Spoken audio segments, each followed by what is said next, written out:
5 minutes to do that walk, or maybe a bit longer because there is a pub about every 10 yards, so it might take you a couple of weeks, but it will be worth it. It's a beautiful walk along the river. You can see behind the trees though a large concrete structured building with the electronic billboard at the top. To me, from here it does look like a multi-storey car park, but that is London's beautiful National Theatre. And inside of that theatre you have two of the finest here in London, the Olivier and Littlewood Theatre. But there is an old saying you've all probably used and heard of before that goes, don't judge a book by its cover. That really does go for that theatre, because that theatre here in London for over the last 12 years in a row has been voted the ugliest building to sit alongside the banks of the River Thames. You can see further along with a building from scaffolding from top to bottom with the blacked out windows and the white stone. This is called New Kent House, and that is the ITV filming studios here in London, where most of Britain's rubbish is filmed daily and put on our televisions. Such shows as Good Morning Britain, The Loose Women, Britain's Got No Talent Whatsoever, and worst of all, the live ITV news folks. All of that rubbish is filmed in the New Kent House. So if you do want to be on national telly today, you can wave at that building as we pass by. If there's any gentleman on board this top deck today with someone you probably shouldn't be here with, I suggest now's the time for you to look over to the left until we're past the Kent House. And as you look to your left, you'll see the white vessel, the Wellington. Look at the blunt end, that is the very back of the boat. Along the river wall, you'll see a little archway, temple arch and gateway. What we're about to do is cross the borderline directly beneath the Thames River bed. We're about to leave the city of Westminster behind us. We're now crossing the border and entering the city of London. And as the tide leaves London, which it does for 7 hours, not a lot of people believe them when I tell them that here in London, in the capital city, we do have some golden sandy tropical beaches. Have a look at that, folks, isn't it beautiful? Over to your right. We call that the South Bank Riviera, isn't it stunning? It's where the lovely parents take their small innocent children to go and paddle about in London, sparkling, polluted river water. What lovely parents these children have got today. Not forgetting the broken glass and the rusty nails. Take them over there, folks. You'll have a fantastic day. You can see the orange brick building to your right hand side. Originally, this was Stamford Wharf Power Station. Then taken over many years after by a meat company using a refrigeration warehouse for cold meats. And it was this company, as you can see, that came up with a famous OXO and stock cube gravy. You can see from the walls and the four sides of the chimney where the windows in glass spell out the letters O, X and O. Nowadays, this building is split up into 3 different sections. At the bottom, you have shops. In the middle, just unaffordable housing. And at the top you have the 5-star OXO restaurant. It's owned by fashion designer Harvey Nichols, said to be one of the most expensive restaurants on the south bank of this river. With a shot of rum or port inside of that restaurant, it would cost you no less than £95. Over to your left, another orange brick building, looks like an old church. This is the old Zion College and Library, home to our old Anglican clergy.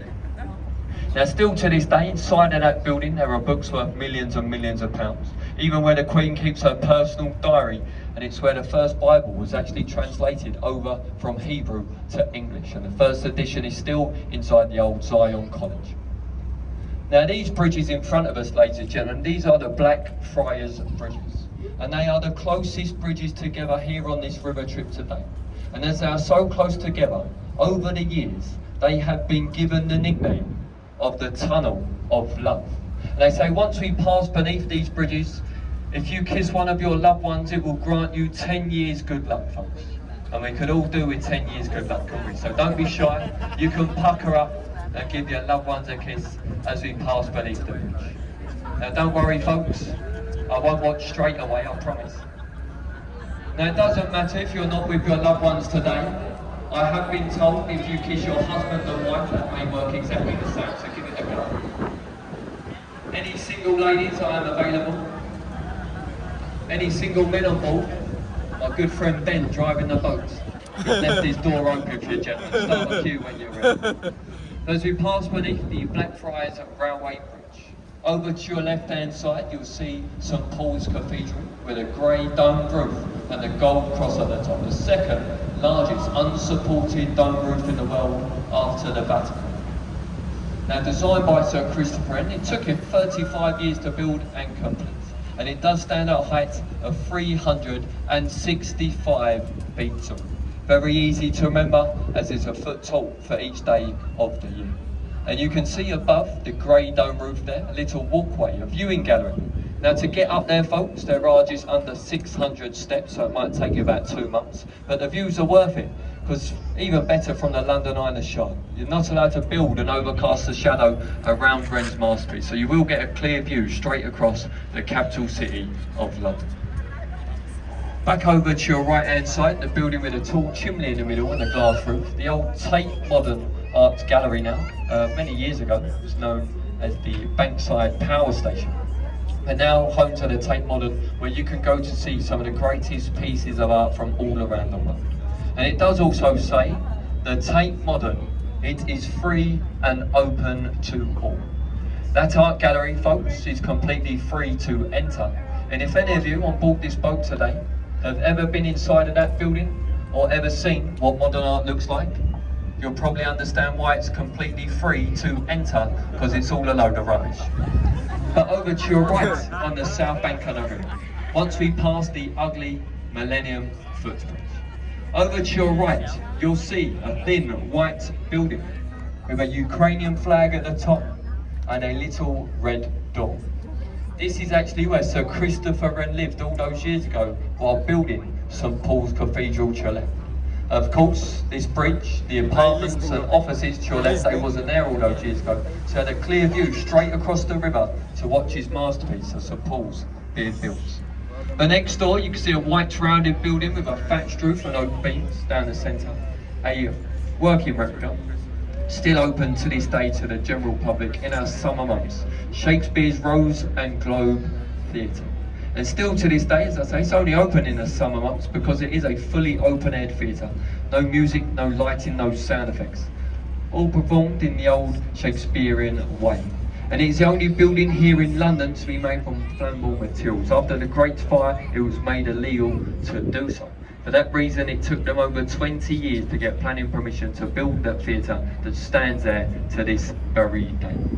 But it would only cost you a small price of only £5 to go inside and watch one of Shakespeare's old traditional plays. That's great value for money here in London.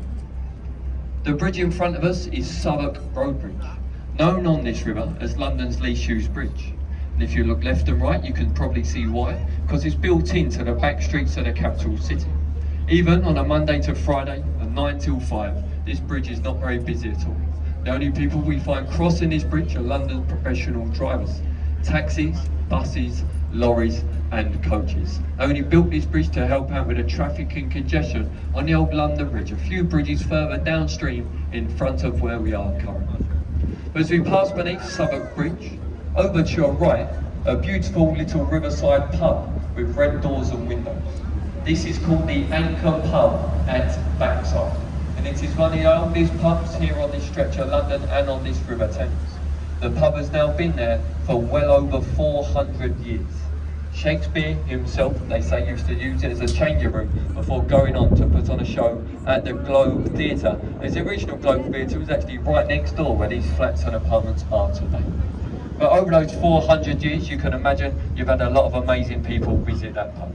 Shakespeare himself, Christopher Wren, Samuel Pepys, Tom Cruise, Brad Pitt, and myself, of course. Thank you very much. I did say amazing people, you're right.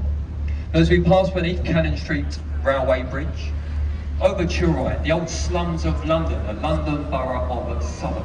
All the illicit housing, gambling dens, crooks and villains used to operate in their hundreds. But if you look by Pickford's Wharf, you'll see an inland dock, an old pirate ship, a working replica of Sir Francis Drake's Golden Hind, originally called the Pelican, who was put on task by Queen Elizabeth I to go around the Spanish Isles stealing gold and treasure. But nowadays, the children, they can go on board that vessel where they dress them up as pirates and they run around and play for a couple of hours. And why do children do that? Mum and Dad go to the pub next door where they do exactly the same. Because here in London, we do call that a traditional family day out, folks. Leave the kids with strangers and go get drunk. It works a treat. It's the only way we can cope. You can see another little gap in between the buildings coming to your right hand side, and you'll see and hear Southwark Cathedral. Very religious area after St Paul's. Now inside Southwark Cathedral you have the Harvard Chapel. This was named after John Harvard, the founder of the Harvard University over in America, Massachusetts. He was baptised inside Southwark Cathedral by his father, as he was an old local butcher here in the East End of London all those years ago. Now you can see the beautiful bridge we're passing beneath now. This is the world famous London Bridge. And a lot of people do confuse this with Tower Bridge, ladies and gentlemen. And I'm definitely not lying to you. And if you don't believe me, just look inside as it's engraved in the stone and the walls we pass beneath. This is definitely London Bridge. And as I say, it's the 5th one to span across this river in over 2,000 years.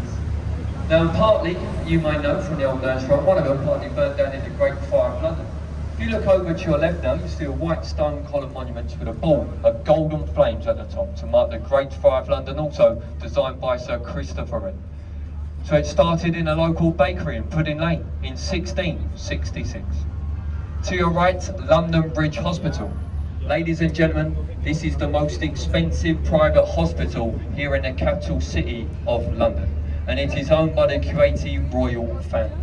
And inside London's most expensive hospital, they do specialise in heart attacks. You see, you can go inside of that hospital with a sprained wrist or a broken leg. You'll have your treatments, receive your bill. If you haven't got it already, that's when you suffer a heart attack, because it's that bloody expensive. But just behind it's the Shard of Glass. Last year, the tallest building to stand here in Western Europe, over 1,017 foot tall, designed by an Italian architect, Renzo Piano. He was offered £2 million for designing the Shard, however, he did turn it down.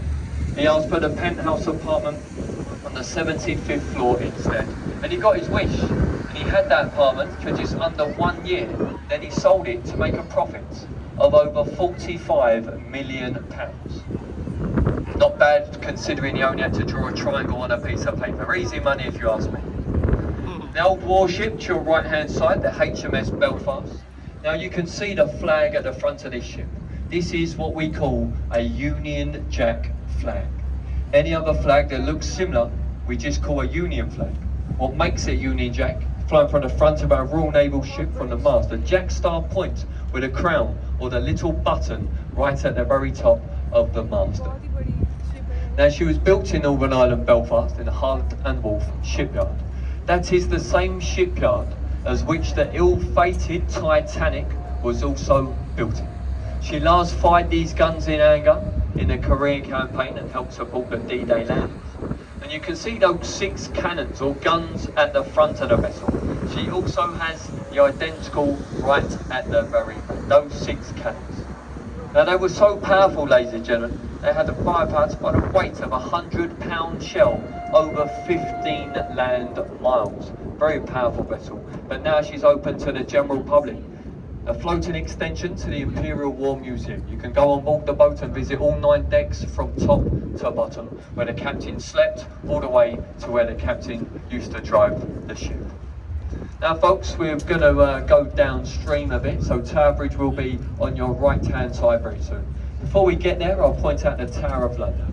The original part of the tower is the castle in the middle, and it has the nickname of the Bloody Tower.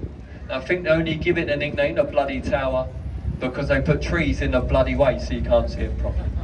But of course that's not true either. They say that's where the execution was, and that's not true. It happened on Tower Hill just behind. Now, it was founded by William the Conqueror towards the end of 1066. It's been a royal mint, a royal zoo, and also a prison. And when the Romans came to shore over 2,000 years ago to build London Bridge behind you, they built a brick wall around it to your left. We called it the Square Mile. Well, that's what they named it anyway.